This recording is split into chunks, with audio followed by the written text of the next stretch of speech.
আইনজীবী হত্যায় দেশের বিভিন্ন স্থানে বিক্ষোভ, বিশৃঙ্খলার অভিযোগে চট্টগ্রামে আওয়ামী লীগের 6 নেতাকর্মীকে আটক। আইনজীবী হত্যার ঘটনায় প্রধান উপদেষ্টার নিন্দা, আইনি ব্যবস্থা নেওয়ার নির্দেশ। দেশি বিদেশি ইন্ধন বলছেন স্বরাষ্ট্র উপদেষ্টা। বাইরেরও কিছু হয়তো ইন্ধন আছে এবং দেশেও অনেক দুই একটা পার্টি আছে যে তাদের থেকে হয়তো কিছু ইন্ধন আছে, আবার ধরেন যে যাদের আমরা ব্যান করে দিচ্ছি তাদের থেকে হয়তো কিছুটা ইন্ধন আছে। ঝুঁকিতে বনানী সুপারমার্কেট ভবন সংস্কারে 1 দশক ধরে গড়িমসি, দুর্ঘটনায় দ্বার প্রান্তে হাজারো মানুষ বলছে বিশেষজ্ঞ। চাঁদপুরের ডাকাতিয়ার বিভিন্ন স্থানে ভাঙন, নদীগর্ভে 1.5 শতাধিক বসতঘর, ব্যবস্থা নেওয়ার দাবি, বরাদ্দ নেই বলছে পাওবো। যুক্তরাষ্ট্রের মধ্যস্থতা ইসরায়েল হিজবুল্লাহর যুদ্ধবিরতি শুরু, 60 দিনের মধ্যে প্রত্যাহার করা হবে সেনা, বিশ্ব নেতাদের অভিনন্দন। এবং মিরপুরে প্রথম ওয়ানডেতে আজ আয়ারল্যান্ডের মুখোমুখি বাংলাদেশ, বিশ্বকাপে চোখ রেখে সিরিজের দাপুটে জয়ের আশা জ্যোতির। দর্শক শুনছিলেন সংবাদ শিরোনামগুলো। সংবাদ সকালে আপনাদের সঙ্গে রয়েছে আমি তানজিয়া জুথি। আইনজীবী সাইফুল ইসলাম হত্যার ঘটনায় দেশের বিভিন্ন স্থানে হয়েছে বিক্ষোভ মিছিল। মঙ্গলবার রাতে চট্টগ্রাম মেডিকেলের সামনে বিচারের দাবিতে বিক্ষোভ করেন আইনজীবীরা।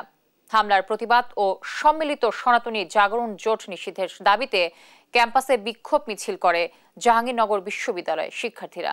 এদিকে রাজধানীর টিএসসিতে মশাল মিছিল করেছে ইনকিলাব মঞ্চ। এ সময় আইনজীবী সাইফুল হত্যার সুষ্ঠু তদন্ত ও বিচারের দাবি জানান তারা। আরো জানাচ্ছেন ফজলে আদিত্য। চট্টগ্রামে আইন শৃঙ্খলা রক্ষাকারী বাহিনী ও আইনজীবীদের সঙ্গে বাংলাদেশ সম্মিলিত সনাতনী জাগরণ জোটের মুখপাত্র চিন্ময় কৃষ্ণ দাসের অনুসারীদের সঙ্গে সংঘর্ষের সময় চট্টগ্রাম আদালতে আইনজীবী সাইফুল আলী নিহত হন। এই ঘটনায় চট্টগ্রাম মেডিকেল কলেজের সামনে বিক্ষোভ করে চট্টগ্রাম আদালতের আইনজীবীরা। একই সময় বৈষম্য বিরোধী ছাত্র জনতার ব্যানারে নিউ মার্কেট এলাকায় বিক্ষোভ করে শিক্ষার্থীরা। এদিকে আইনজীবী হত্যার প্রতিবাদে বিক্ষোভ মিছিল হয়েছে রাঙামাটিতে। ঢাকা বিশ্ববিদ্যালয়ের রাজু ভাস্কর্যের সামনে আইনজীবী সাইফুল হত্যাকাণ্ডে জড়িত সন্ত্রাসীদের বিচারের দাবিতে মশাল মিছিল করে ইনকিলাব মঞ্চ। এ সময় তারা দাবি তোলেন চট্টগ্রাম আদালতে আইনজীবী হত্যার বিচার নিশ্চিত না হওয়া পর্যন্ত সারা দেশে বিক্ষোভ চলমান থাকবে। হিন্দু মুসলিম ভাই ভাই বলবে যে আমরা এই মহাপ্রভুকে ইতিমধ্যে বহিষ্কার করেছি, কতক্ষণ পর বলবে তারা মহাজাগরণের।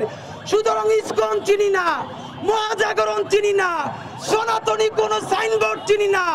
সাইনবোর্ড একটাই, খুনি সন্ত্রাসী সন্ত্রাসী। তারা এই ধরনের পরিস্থিতি সৃষ্টি করে সমগ্র বাংলাদেশে এই আওয়ামী লীগ তাদের এজেন্টদেরকে দিয়ে এখন মন্দিরগুলোতে হামলা করবে। পরে মিছিলটি রাজু ভাস্কর্য হয়ে শাহবাগে এসে শেষ হয়। এদিকে চট্টগ্রামে সন্ত্রাসী হামলার প্রতিবাদ ও সম্মিলিত সনাতনী জাগরণ জোটের নিষিদ্ধের দাবিতে বিক্ষোভ মিছিল করে জাহাঙ্গীরনগর বিশ্ববিদ্যালয়ের শিক্ষার্থীরা। মিছিলটি ক্যাম্পাসের বিভিন্ন সড়ক প্রদক্ষিণ করে কেন্দ্রীয় শহীদ মিনারে এসে শেষ হয়।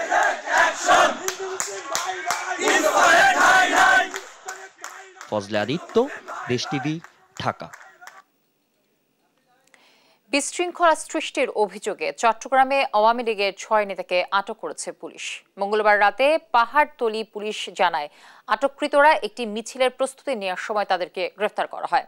আটক হওয়া সবাই আওয়ামী লীগের রাজনীতির সঙ্গে জড়িত। তারা হলেন যুবলীগ কর্মী আব্দুর রহিম, মিরসরাই মায়ানী ইউনিয়ন যুবলীগের সভাপতি মোহাম্মদ আবু হেনা, সাংগঠনিক সম্পাদক মমিনুল ইসলাম, মিরসরাইয়ের আওয়ামী লীগ নেতা মামুনুর রশিদ ও ইয়াসিন উল্লাহ এবং খৈয়াছড়ার আওয়ামী লীগ নেতা শহীদ উদ্দিন।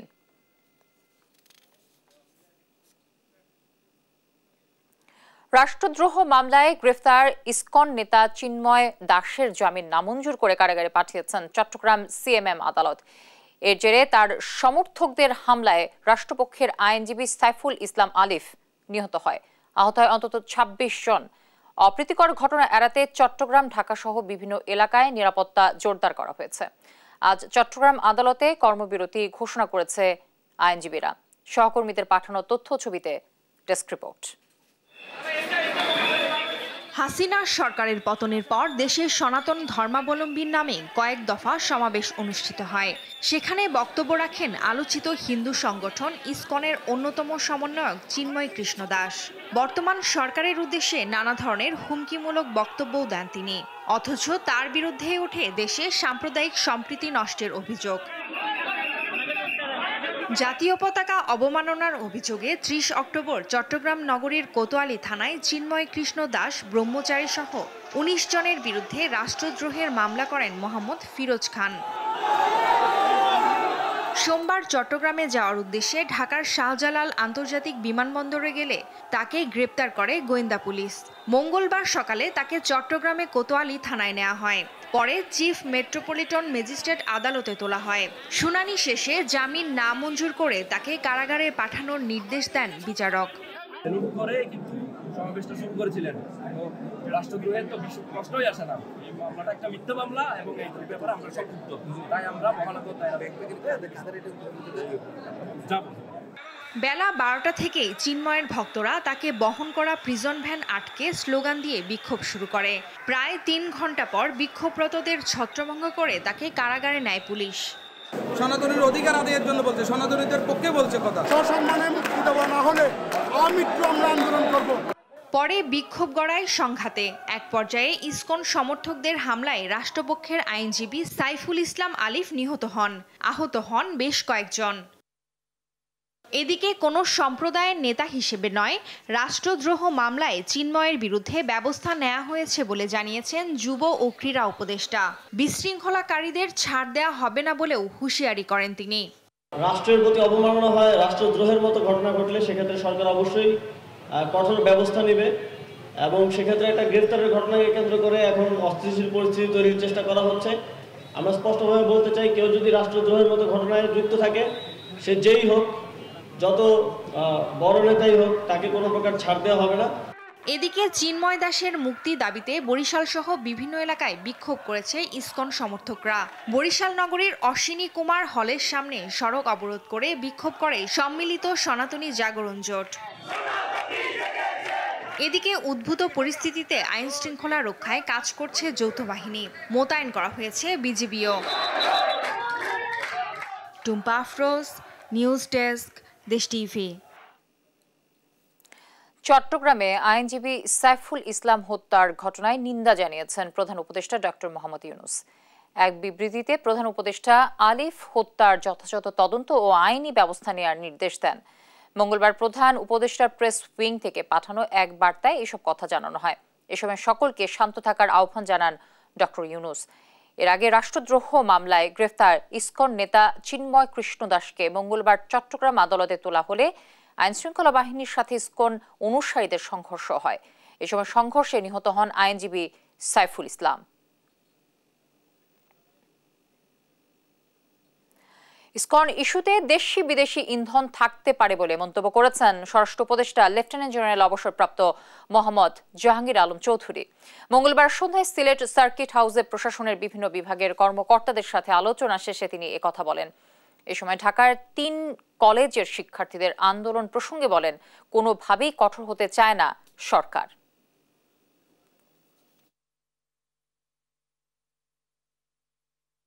বাইরেরও কিছু হয়তো ইন্ধন আছে এবং দেশেও অনেক 2-1টা পার্টি আছে যে তাদের থেকে হয়তো কিছু ইন্ধন আছে। আবার ধরেন যে যাদের আমরা ব্যান করে দিছি তাদের থেকে হয়তো কিছুটা ইন্ধন আছে।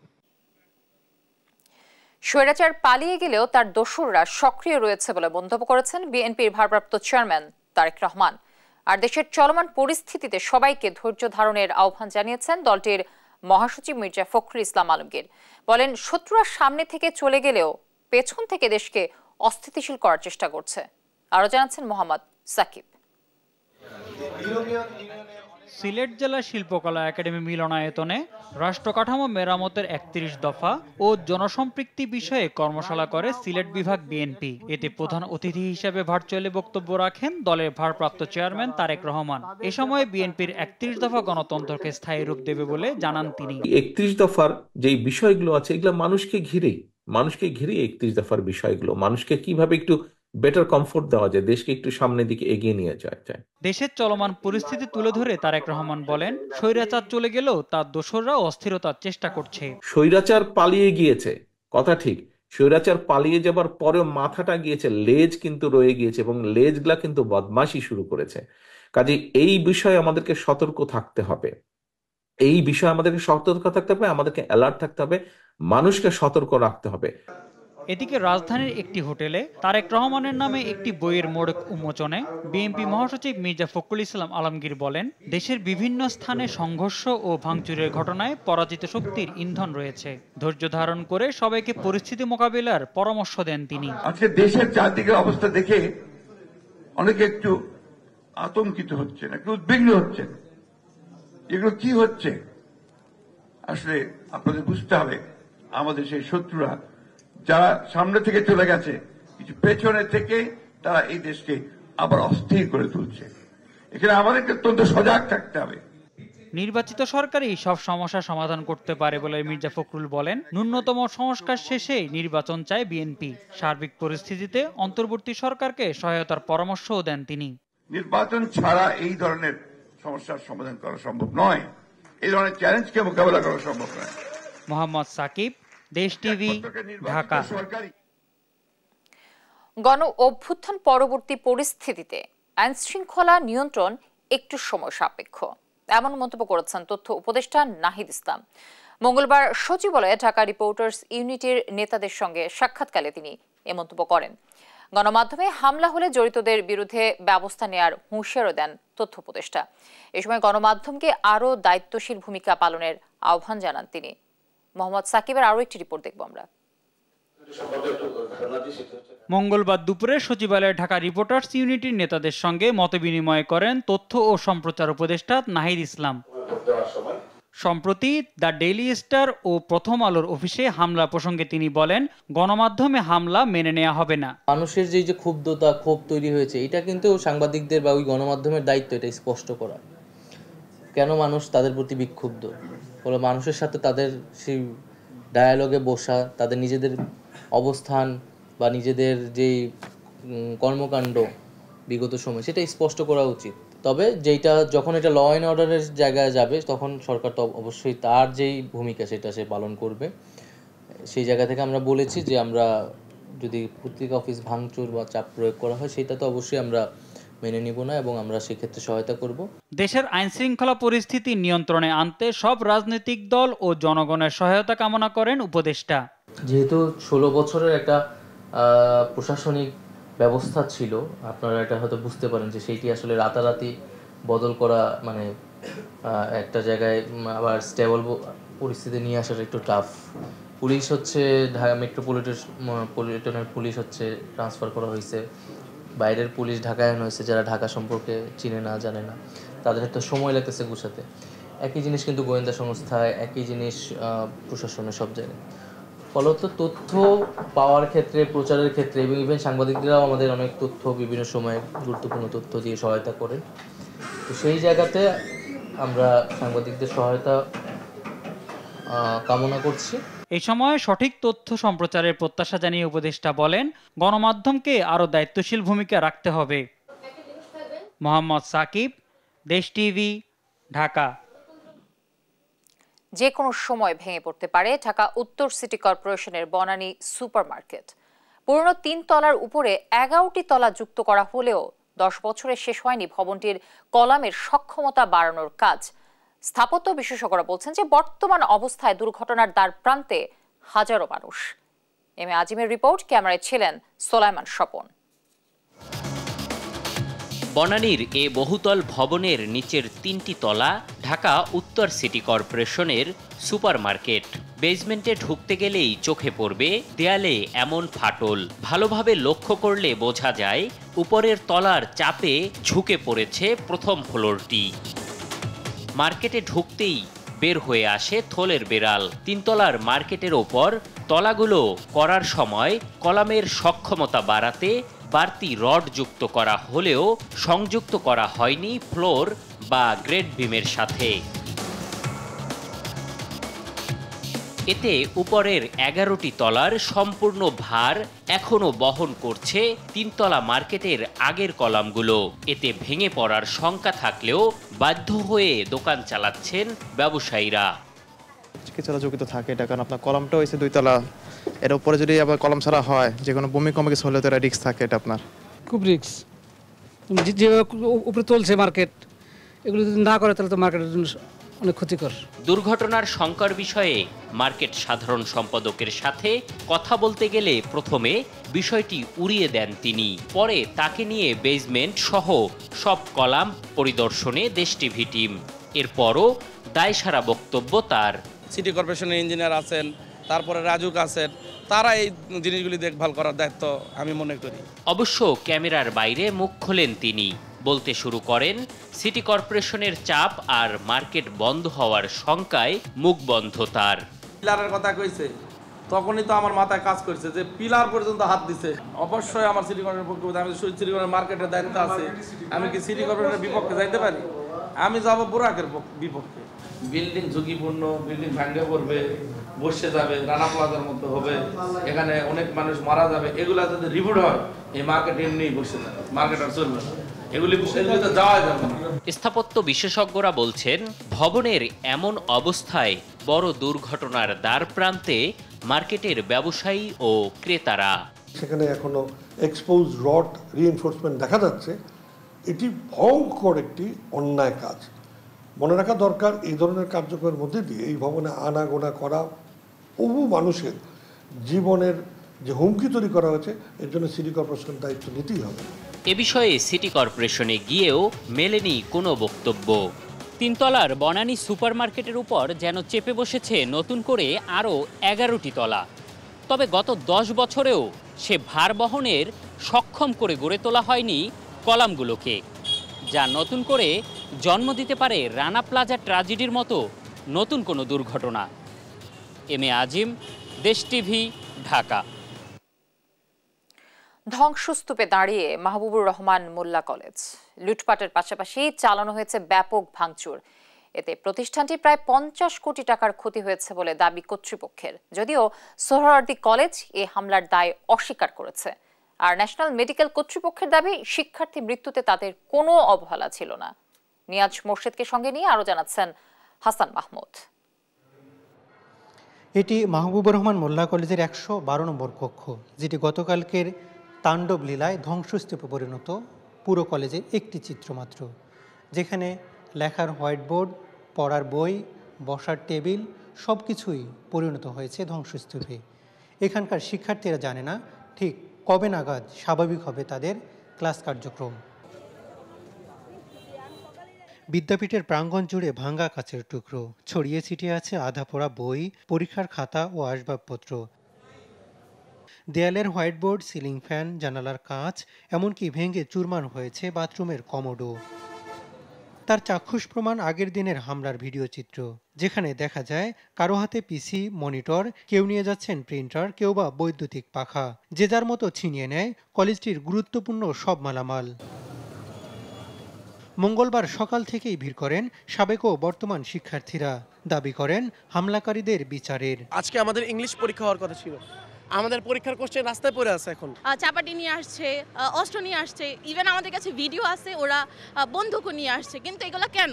ওরা ল্যাবের কিচ্ছু রাখে নাই, যেগুলো প্রয়োজন মনে করছে ওগুলো নিয়ে চলে গেছে, আর যেই ডিভাইসগুলো বুঝে নেই এগুলো প্রয়োজন কি ওগুলো সব ভাঙা রেখে গেছে। কলেজের অধ্যক্ষ জানান কমপক্ষে 50 কোটি টাকা ক্ষতি হয়েছে। তবে ঠিক কেন এমন অনাকাঙ্ক্ষিত ঘটনা ঠেকানো গেল না তার কোনো উত্তর নেই কলেজ কর্তৃপক্ষের। প্রায় 50 কোটি টাকার মতন আমাদের ক্ষয়ক্ষতি হয়েছে, এটা আমাদের প্রাথমিক ধারণা। এটা আরও বেশি হতে পারে, তো এটা নিয়ে আমরা আজকে মামলা করব। এদিকে মঙ্গলবার এক সংবাদ সম্মেলনে মাহবুবুর রহমান মোল্লা কলেজের শিক্ষার্থী মৃত্যুর ঘটনায় চিকিৎসায় কোনো গাফিলতি ছিল না বলে দাবি করেন হাসপাতাল কর্তৃপক্ষ। অভিজিতের চিকিৎসায় কোনো ধরনের গাফিলতি বা অবহেলা ছিল কিনা এ ব্যাপারে দ্রুত অনুসন্ধান করে স্বচ্ছতার সাথে প্রতিবেদন প্রকাশ ও ও প্রয়োজনীয় ব্যবস্থা নেওয়ার সিদ্ধান্ত গ্রহণ করা হয়। এদিন সংবাদ সম্মেলন করেন সোহরাওয়ার্দী কলেজের শিক্ষার্থীরাও। দাবি করেন মাহবুবুর রহমান কলেজে হামলার ঘটনায় জড়িত নন তারা। যে সমস্ত তৃতীয় পক্ষ সরকারি শহীদ সোহরাওয়ার্দী কলেজ, কবি নজরুল সরকারি কলেজ এবং ডাক্তার মাহবুবুর রহমান মোল্লা কলেজ, এই 3 কলেজের মধ্যে যারা বিশৃঙ্খলা তৈরি করেছে তাদেরকে প্রশাসন চিহ্নিত করে আইনের আওতায় আনবে। তবে সোহরাওয়ার্দী কলেজের কেউ সংঘর্ষে জড়িত থাকলে আইনের আওতায় আনার দাবি জানান প্রতিষ্ঠানটির শিক্ষার্থীরা। হাসান মাহমুদ, দেশ টিভি, ঢাকা। দেশে ডেঙ্গুতে আক্রান্ত হয়ে একদিনে আরো 10 জনের মৃত্যু হয়েছে। একই সময়ে হাসপাতালে ভর্তি হয়েছেন আরো 990 জন। মঙ্গলবার স্বাস্থ্য অধিদপ্তরে দেয়া সংবাদ বিজ্ঞপ্তিতে এই তথ্য জানানো হয়েছে। বিজ্ঞপ্তিতে আরো বলা হয়, মারা যাওয়া 10 জনের মধ্যে 3 জন পুরুষ, 7 জন নারী।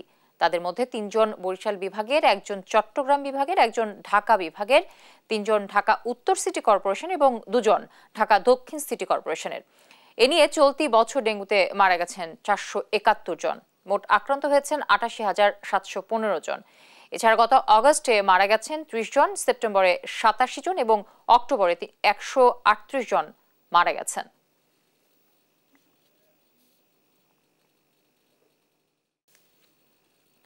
গ্রামে শুরু হয়েছে শীতের আবহ, সেই সঙ্গে শুরু হয়েছে ঐতিহ্যবাহী খেজুরের রস সংগ্রহ। কালের বিবর্তনে দেশে খেজুর গাছের সংখ্যা কমে গেলেও কুষ্টিয়ায় এখনো খেজুর গাছ থেকে রস সংগ্রহের ঐতিহ্য ধরে রেখেছে গাছিরা। সূর্য ওঠার আগেই গাছ থেকে রস নামানো শুরু করেন তারা। বিক্রি করেন নির্ভেজাল রস, প্রকাশ্যে জ্বালিয়ে তৈরি করেন মানসম্মত গুঁড়ো। ইরফান রানার ক্যামেরায় নাহিদ হাসান তিতাসের রিপোর্ট। উকি দিচ্ছে সূর্য, ধানের ডগায় শিশির বিন্দু, শীতল হয় জানান দিচ্ছে শীতের আগমন। কুয়াশায় ঘেরা শীতের সকালের এ দৃশ্য কুষ্টিয়া সদরের বাইপাস এলাকার। গাছিরা আহরণ করছেন খেজুরের রস। আগের মতো তেমন খেজুর গাছ না থাকায় সব বয়সী মানুষেরাই রসের স্বাদ নিতে এসেছে গাছিদের কাছে। ভোরবেলা থেকেই খেজুরের রস খেতে এখানে আসেন রসপ্রেমীরা। গাছিরা তাদের সামনেই পাতিল নামিয়ে রস ঢেলে দেন গ্লাসে, আর নির্ভেজাল রস খেয়ে তৃপ্তি মেটান তারা। সকালবেলায় রস খাওয়ার যে একটা ফিলিংস, যে ভালো লাগা, সেই শৈশবের কথা মনে পড়ে যাচ্ছে। আমাদের বাসা অনেক দূরে, আমরা সকালবেলা সেই ভোরের সেই ছোটবেলা সেই আমেজটাকে আবার ফিরে পাওয়ার জন্য মাঝে মধ্যে এরা আছে যে বন্ধুরা সবাই একসাথে হয়ে এই রস খাইতে সকালবেলা সে দূর থেকে ছুটে আসি। একদিকে চলে রস বিক্রি, অন্যদিকে প্রকাশ্য রস জ্বালিয়ে তৈরি করা হয় গুড়। নিজ চোখে তৈরি দেখে ভেজাল মুক্ত গুড় কিনে খুশি ক্রেতারা। গাছ থেকে রস পাড়ে এই রস আবার জ্বালায় সামনের উপরেই গুড় বানাচ্ছে। একেবারেই নির্ভেজাল এই গুড়, এই জন্য এখানে আসি এবং আমরা এই গুড় সংগ্রহ করে আমাদের আত্মীয় স্বজনদের মাঝেও আমরা বিতরণ করে দিই। কুষ্টিয়ার বাইপাস এলাকায় এখনো 2000-এরও বেশি খেজুর গাছ রয়েছে। শীতের 4 মাস গাছিরা খেজুর গাছ থেকে আহরণ করে রস, তৈরি করে গুড়, যার মাধ্যমে ভালোভাবেই চলে তাদের সংসার। ফজরের আজানতে ওইটা আমরা ধরো রস পাড়া টাড়া হয়ে গেলে আমরা ধরেন সোলার পথ দিয়ে জ্বালাইতে গুড় বানাই। সঠিক রস মানুষের খাওয়াই, আর খাওয়ানোর পরে যেগুলো থাকে সেগুলো আমরা জ্বালে দিই।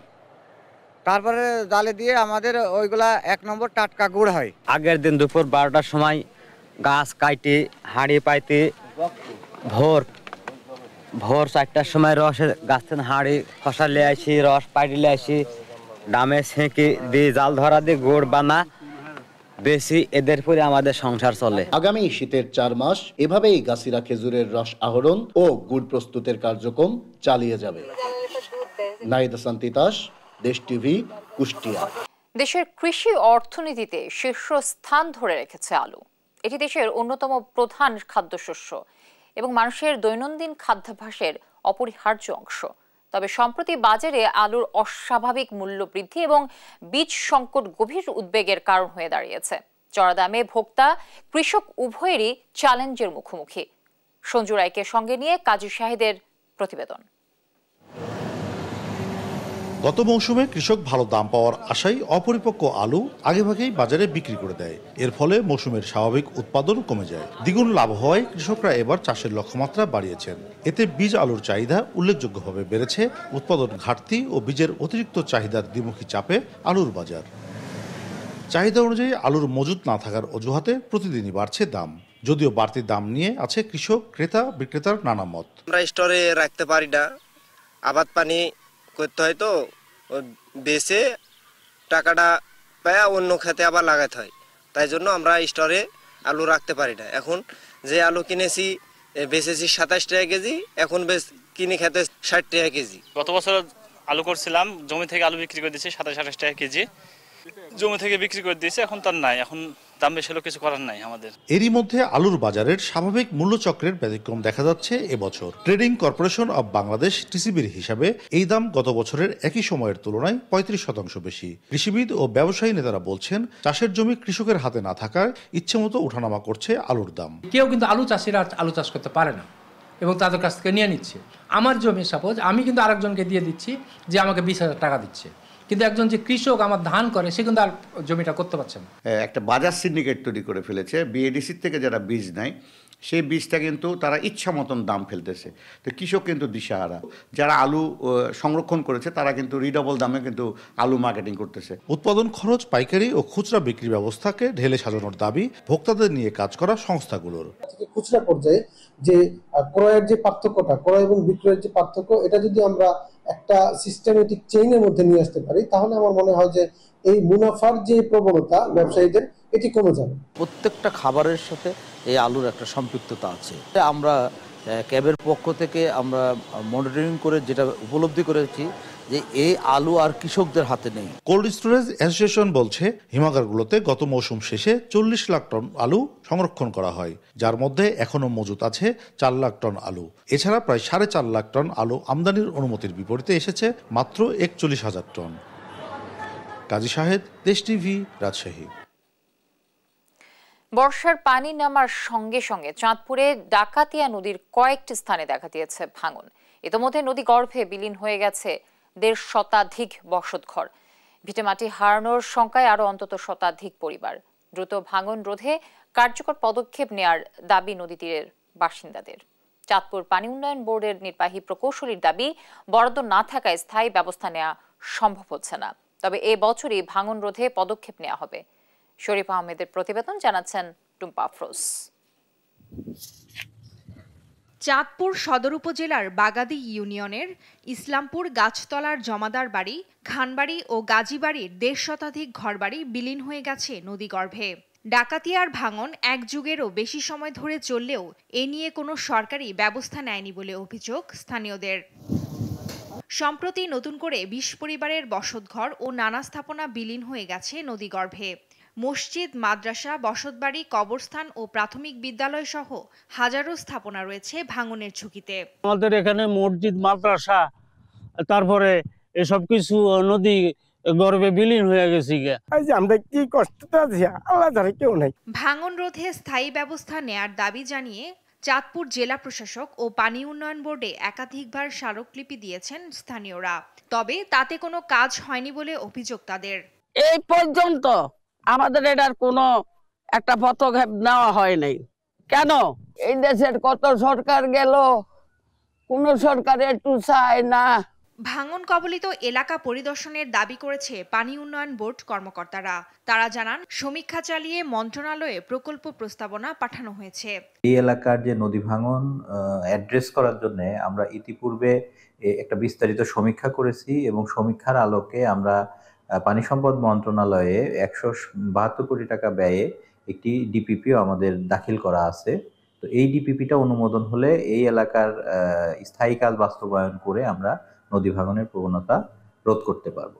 আর বরাদ্দ পেলে ভাঙন রোধে কার্যকর ব্যবস্থা নেওয়া হবে বলে জানান জেলা প্রশাসক। পাঠিয়েছি প্রয়োজনীয় বরাদ্দের জন্য, যদি প্রয়োজনীয় বরাদ্দ পাই তাহলে হয়তো আমরা ডাকাতিয়া নদীর ভাঙন রোধে কার্যকরী একটা ব্যবস্থা নিতে পারবো। প্রতি বছরই ভাঙছে নদী, নিঃস্ব হচ্ছে হাজারো পরিবার। ভাঙন রোধে দ্রুত ব্যবস্থা না নিলে নদীগর্ভে হারিয়ে যাবে আরও জনপদ, এমনটাই বলছেন নদীপাড়ের বাসিন্দারা। নিউজ ডেস্ক, দেশ টিভি।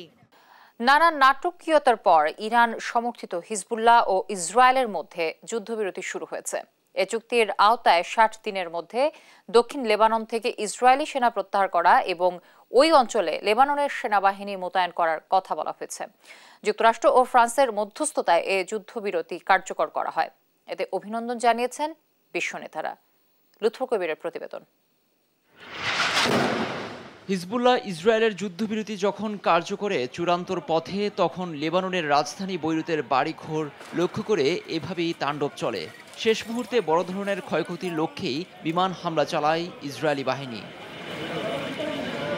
হামলা পাল্টা হামলার মধ্যে কেটেছে প্রায় 14 মাস। বিশ্ব নেতাদের চাপের মুখে শেষ পর্যন্ত যুদ্ধবিরতির চুক্তিতে পৌঁছালো লেবানন ইসরায়েল। আন্তর্জাতিক সংবাদ মাধ্যমগুলো বলছে, লেবানন ইসরায়েলের স্থানীয় সময় বুধবার ভোর 4টা থেকে কার্যকর হয়েছে 60 দিনের জন্য যুদ্ধবিরতি। এ নিয়ে মঙ্গলবার রাতে মন্ত্রিসভার সদস্যদের সঙ্গে জরুরি বৈঠকে বসেন প্রধানমন্ত্রী বিনিয়ামিন নেতানিয়াহু। পরে যুদ্ধবিরতির ঘোষণা দেন তিনি। প্রায় 4000 মানুষের জীবন নিয়ে নাটকীয়তা শেষে অবশেষে চুক্তিতে পৌঁছান। আমরা অবশেষে যুদ্ধবিরতির চুক্তিতে পৌঁছেছি। যুক্তরাষ্ট্রের সহযোগিতায় এই চুক্তি স্বাধীনভাবে বজায় রাখব। তবে হিজবুল্লাহ চুক্তি লঙ্ঘন কিংবা লঙ্ঘনের চেষ্টা করলে তার জবাব দিতে পিছপা হব না। যুদ্ধবিরতির কারণ হিসেবে তিনি বেশ কিছু ব্যাখ্যা দাঁড় করিয়েছেন। বিশেষ করে ইরান ও গাজায় বাড়তি মনোযোগ দেওয়ার কথা তুলে ধরেন ইসরায়েলি প্রধানমন্ত্রী। চুক্তি কার্যকরের পেছনে গেল কিছুদিন ধরে তোড়জোড় চালিয়ে আসছিলেন মার্কিন প্রেসিডেন্ট জো বাইডেন ও ফরাসি প্রেসিডেন্ট ইমানুয়েল ম্যাক্রো। যুদ্ধবিরতির চুক্তির ঘোষণা দিতে পেরে উচ্ছ্বাস প্রকাশ করেন বাইডেন। এই ঘোষণা দিতে পেরে আমি খুবই আনন্দিত। সংঘর্ষের অবসান ঘটাতে যুক্তরাষ্ট্রের প্রস্তাব গ্রহণ করেছে উভয় পক্ষ। বিশেষ করে ফ্রান্সের প্রেসিডেন্ট ম্যাক্রোকে ধন্যবাদ জানাতে চাই। চুক্তিতে পৌঁছাতে তার বিশেষ অবদান রয়েছে। চুক্তিতে রয়েছে পারস্পরিক যুদ্ধবিরতি, লেবাননের আইডিএফ এর উপস্থিতি সর্বোচ্চ 60 দিন, তাদের প্রত্যাহারের সঙ্গে লেবাননের সেনাবাহিনীর প্রতিস্থাপন হবে সেখানে। দক্ষিণ লেবাননে ইসরায়েলের বাফার জোন থাকতে পারবে না। এসব বাস্তবায়ন এবং পর্যবেক্ষণে নেতৃত্ব দেবে যুক্তরাষ্ট্র ও লেবানন সরকার। এদিকে লেবাননের দক্ষিণে হিজবুল্লাহর সামরিক কার্যক্রমও থাকতে পারবে না। লুৎফর কবির, নিউজ ডেস্ক, দেশ টিভি। মিরপুরের হোম অফ ক্রিকেটে আজ আয়ারল্যান্ডের মুখোমুখি হবে বাংলাদেশ। 3 ম্যাচের ওয়ানডে সিরিজের প্রথম ম্যাচে জয় দিয়ে শুরুর লক্ষ্য মাঠে নামবে নিগার সুলতানার দল। অন্যদিকে প্রথমবার বাংলাদেশে সিরিজ খেলতে এসেছে আয়ারল্যান্ড নারী দল। সকাল 10টায় শুরু হবে সিরিজের প্রথম ম্যাচ। রাফিউল ইসলাম রাতুলের ম্যাচ প্রিভিউ। আয়ারল্যান্ডের বিপক্ষে ওয়ানডে সিরিজ সামনে রেখে গেল কয়েকদিন ধরেই মিরপুরে টানা অনুশীলন করে টাইগ্রেসরা। আইসিসি উইমেন্স চ্যাম্পিয়নশিপের অংশ সিরিজটিতে ঘরের মাঠে প্রতিপক্ষ আয়ারল্যান্ড। গত মার্চে অস্ট্রেলিয়ার বিপক্ষে সবশেষ ওয়ানডে খেলে বাংলাদেশ। প্রায় 8 মাস পর ওয়ানডেতে ফিরেছে বাংলাদেশ নারী দল। ভারতে নারী ওয়ানডে বিশ্বকাপে সরাসরি জায়গা পেতে পরপর 6টি ম্যাচ জিততে হবে টাইগ্রেসদের। আয়ারল্যান্ডের বিপক্ষে 3 ম্যাচের ওয়ানডে সিরিজের পর টাইগ্রেসদের টার্গেট ওয়েস্ট ইন্ডিজ। তাই এই সিরিজের প্রতি ম্যাচেই জয়ের বিকল্প নেই বাংলাদেশের। দীর্ঘ বিরতির পরে ওয়ানডে ফরম্যাটে ফিরলেও নিজের দল নিয়ে আশাবাদী অধিনায়ক নিগার সুলতানা। তার মতে সিরিজের প্রতিটা ম্যাচই মূল্যবান, তাই দাপট দেখিয়ে পূর্ণ 6 পয়েন্ট নেওয়ার লক্ষ্যেই মাঠে নামবে তারা। সোফার এই ফরম্যাটটাতে বলবো যে আমাদের যে ব্যাটারগুলো আছে হয়তো একটু সময় নিয়ে ব্যাটিং করলে, যেহেতু ব্যাটিংটাই বেশি প্রবলেম দেখা যায়, তো এখানে তো সময় নিলে কোনো এত বেশি প্রবলেম নেই। তো লম্বা সময় পরে ওয়ানডে খেলা এবং হোম কন্ডিশন, আমি মনে করি যে আমাদের ওয়ানডে যে প্লেয়ারগুলো বেসিক্যালি যারা রান করে আসে কনসিস্টেন্ট, তারা খুব ভালো করেছে সেই সব ম্যাচগুলোতে। সো আমি কনফিডেন্ট টিম নিয়ে। মিরপুরের উইকেট সাধারণত কিছুটা ধীরগতির, ফলে স্পিনারদের থাকে বাড়তি সুবিধা। তাই বাংলাদেশের বোলিং আক্রমণের মূল অস্ত্রই থাকবে স্পিনাররা। তবে ব্যাটিংয়েও ভালো করার প্রত্যাশা ব্যাটারদের, তাই দলের সিনিয়র ব্যাটারদের উপরে থাকবে বাড়তি দায়িত্ব। এখন পর্যন্ত বাংলাদেশ আয়ারল্যান্ড মুখোমুখি হয়েছে 6 বার, যেখানে 3 বার জিতেছে টাইগ্রেসরা, মাত্র 1 বার জিতেছে আইরিশ নারীরা। এরপরও সফরকারীদের হালকাভাবে নেওয়ার সুযোগ নেই বাংলাদেশের। রাফিউল ইসলাম রাতুল, স্পোর্টস ডেস্ক, দেশ টিভি। দর্শক, এই ছিল এখনকার সংবাদ সকাল। পরে বুলেটিন দেখার আমন্ত্রণ রইল। এছাড়া দেশ টিভির সর্বশেষ সব খবর পেতে ভিজিট করুন www.desh.tv। ফেসবুকে আমাদের সঙ্গে যুক্ত থাকুন দেশ টিভি অথবা দেশ টেলিভিশন পেজে।